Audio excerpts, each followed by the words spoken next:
Hello everyone, I just wanted to make a video on how to properly wash and wax carbon fiber to keep it looking good for years to come. You're going to want to start off with two buckets, one with soap and water and one with just water to rinse off your dirty glove. Here's a before shot of the carbon fiber hood before we washed and waxed it. It had been on the car for about a month at that point and had never been washed or waxed. So it was super filthy and it had absolutely no protection on it whatsoever. The first step you're going to want to do is rinse off any of that loose dirt sitting on top of the car, because that can lead to swirl marks when we're hand washing the car later on.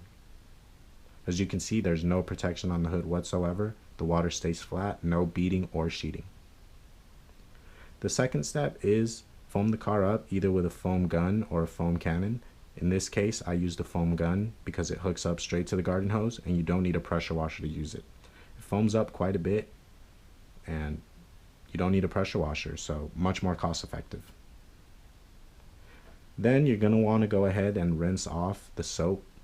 That will help take off any of that stubborn dirt and grime that didn't come off the hood when you rinsed it off the first time.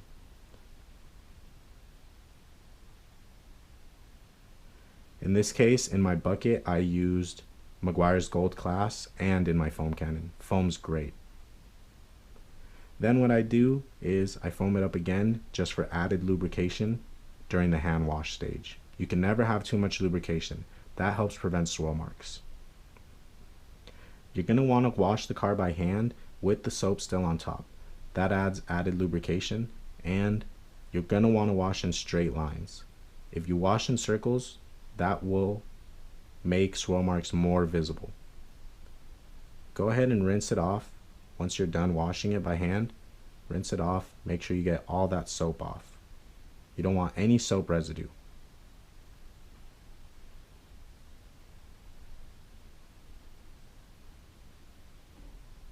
Here I used a mini vacuum to get the water off.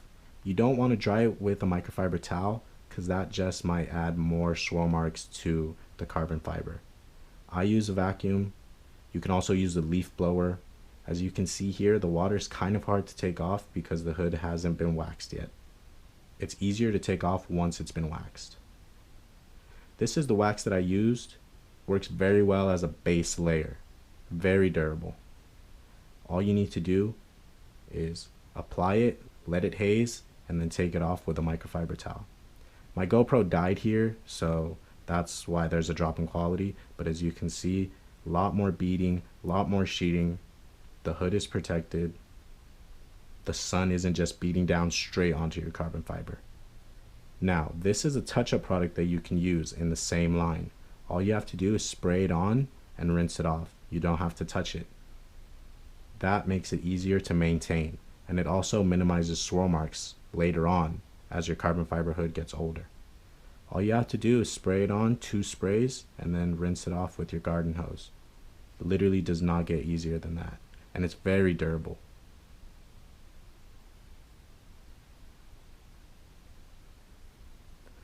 Here's an after shot.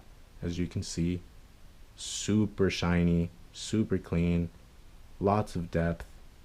Carbon fiber is hitting. Wow, that looks really good. Here's a before shot. As you can see, it was super filthy. It was a new carbon fiber piece, so it still looks good, but it was missing that pop. And here's that after. Wow, looks really good. The depth is there.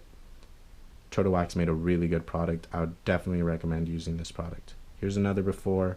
As you can see, the water is just staying on the surface, does not bead, does not sheet.